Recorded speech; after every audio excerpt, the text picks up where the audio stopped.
Olá! Dentre as classificações possíveis para os títulos de crédito, temos o título nominativo e o título ao portador. Como a sua denominação já indica, o título nominativo traz a indicação expressa de quem é o beneficiário do crédito contido no título.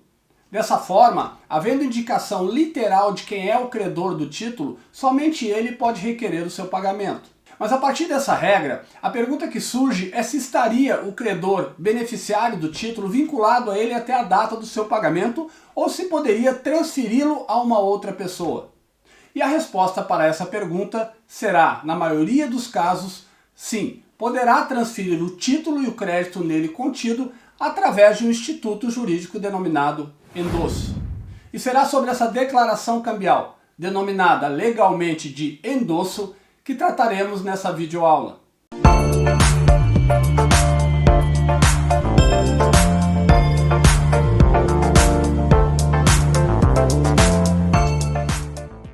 Em termos bastante simples, o endosso nada mais é do que uma declaração do credor constante nominado no título de que deseja transferir o título e o crédito nele contido para terceiros. Poderá ser também uma iniciativa do credor de conferir procuração, mandato para que uma pessoa receba em seu lugar.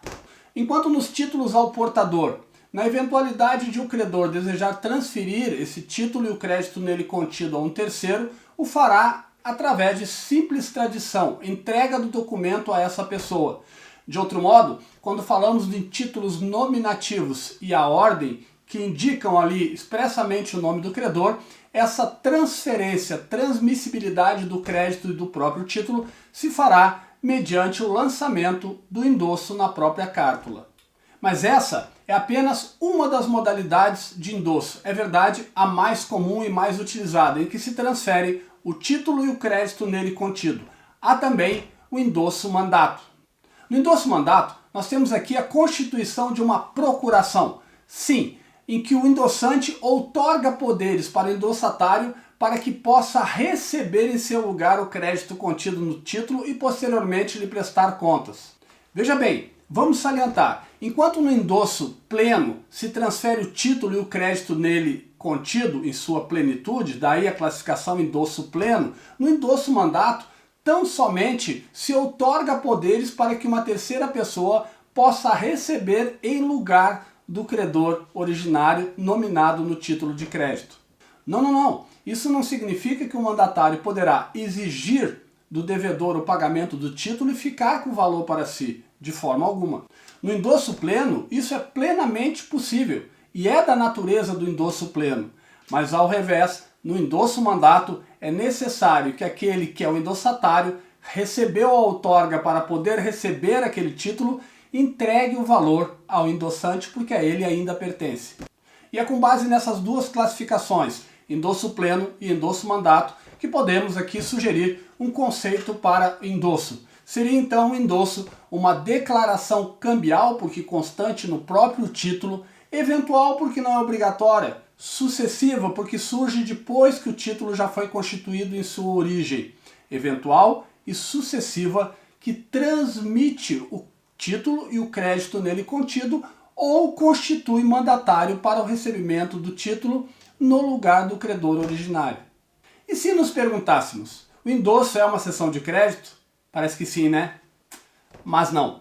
O endosso tem natureza jurídica de ato unilateral e abstrato, enquanto a cessão de crédito é um ato bilateral, se trata de um contrato bilateral. Com base no que vimos até aqui, podemos concluir que os títulos de crédito têm, ao menos, dois atributos.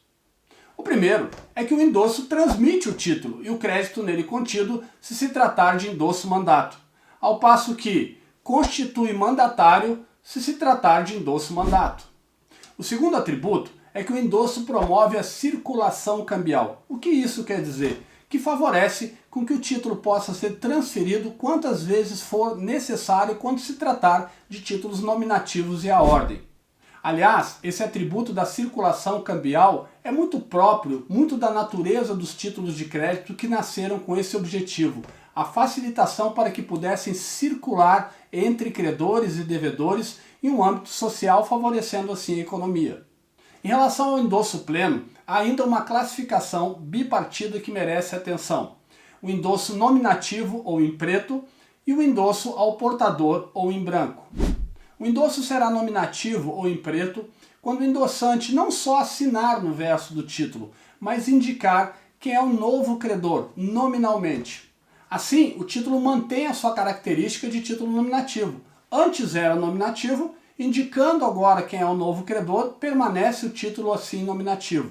Indica o nome do novo credor e também assina, fazendo então o endosso.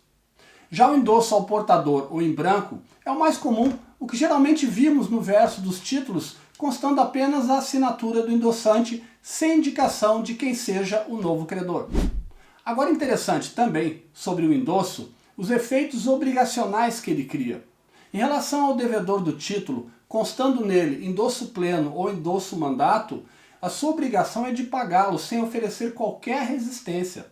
Sim, o devedor do título endossado deverá pagar esse título, sem requerer qualquer tipo de outra formalidade, bastando o endosso.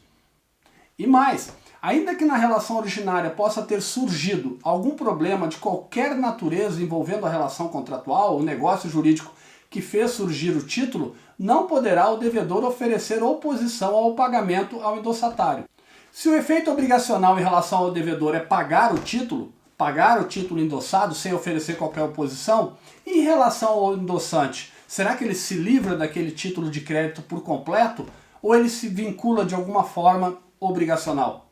A resposta é sim. Se estamos falando de um endosso pleno, em que alguém endossou, ele está de alguma forma efetuando um pagamento, transmitindo não só o título, mas o crédito nele contido. Ninguém transmite o crédito para uma pessoa sem que haja aí um interesse, eventualmente, na maioria das vezes, obviamente, um pagamento. Então, em razão da confiança, da fidúcia que foi depositado naquele que entrega o título, obviamente ele tem que ter alguma relação obrigacional. Se eu recebo um título endossado, aquele que me entrega o título não está absolutamente livre com relação à satisfação daquele crédito. De acordo com a Lei Uniforme de Genebra, em termos simples, uma lei que trata de modo genérico e universal dos títulos de crédito, em que alguns países a ela aderiram e o Brasil é signatário, em seu artigo 15 diz que o endossante, salvo cláusula em contrário, é garante. O que é isso? É garantidor da aceitação do título e também do seu pagamento. Então, quem endossa não está livre de efeitos obrigacionais em relação a esse título. Será que se o título não for pago pelo devedor, o endossante poderá responder por esse pagamento? A resposta é sim. Como vimos da norma do artigo 15 da LUG, Lei Uniforme de Genebra, o endossante ele é naturalmente garantidor.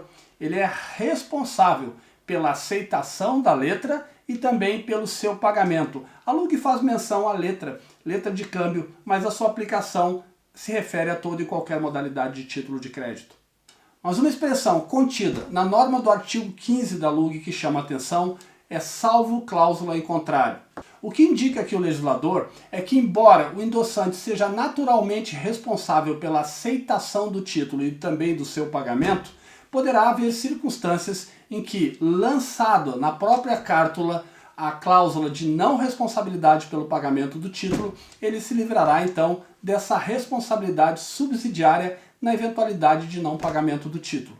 É assim então que, se desejar o endossante se desvincular por completo de um título endossado sob a forma de endosso pleno, deverá fazer constar no título, logo após a sua assinatura ou conjuntamente com a assinatura ou indicação do novo credor, se for o caso, de uma expressão, por exemplo, sem garantia. Situação pouco comum, na verdade, porque imaginemos alguém que recebe o título e já o recebe com uma certa desconfiança, ao virar e identificar o endosso esteja escrito lá sem garantia. Certamente ficará um pouco mais preocupado com relação à satisfação do crédito contido no título.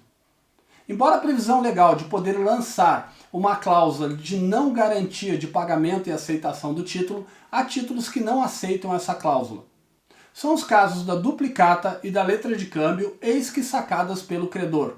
E isso por uma razão muito simples. Acontece que quando pessoas jurídicas criam letra de câmbio ou duplicata, aliás, a duplicata, de acordo com a lei das duplicatas, só pode ser sacada por pessoa jurídica, quando preste serviço ou comercialize, por exemplo, produtos. havendo emitida a respectiva fatura, nota fiscal, podem sim fazer nascer a duplicata. Bom, nesse sentido, acontece que elas estavam presentes no bojo, na relação inicial do negócio, de tal modo que essas pessoas jurídicas não podem fazer uso ou lançar mão dessa cláusula que as exime da responsabilidade pelo endosso. Por último, mais um detalhe muito importante. Diz respeito à possibilidade ou não de um endosso ser parcial. A resposta é não. Quando pensamos no endosso pleno, e por isso ele recebe esse nome, em sua plenitude é transferido o título e o crédito nele contido. Vejamos, o título é um documento único cujas cláusulas obrigacionais e creditícias estão contidas nele próprio, na cártula. Sendo assim, não há que se falar em endosso parcial. Pensemos no endosso em que se transfere o título e o crédito nele contido. Como seria possível transferir parte daquele crédito? Ora, o novo credor não teria como exercer o seu direito de recebimento de um crédito parcial na medida em que ele precisa entregar o título, o próprio título é o recibo do pagamento, ao devedor. Como ficaria o restante do crédito para quem fez o endosso? Não seria possível. Da mesma forma, em relação ao endosso mandato. Como alguém vai exercer uma outorga de procuração para receber no lugar de outro o crédito contido naquele título e receber só parcialmente se ele também precisa entregar o título como recibo? Como ficaria o restante do crédito? Não seria possível depois efetuar a sua cobrança. Espero que essa videoaula resumo tenha contribuído para o entendimento dos elementos conceituais do endosso, seus atributos, seus desdobramentos, seus efeitos e também suas classificações. Havendo ainda alguma dúvida sobre esses tópicos, necessidade de complementação ou alguma sugestão, lance aqui nos comentários. Será um prazer responder. Até a próxima aula.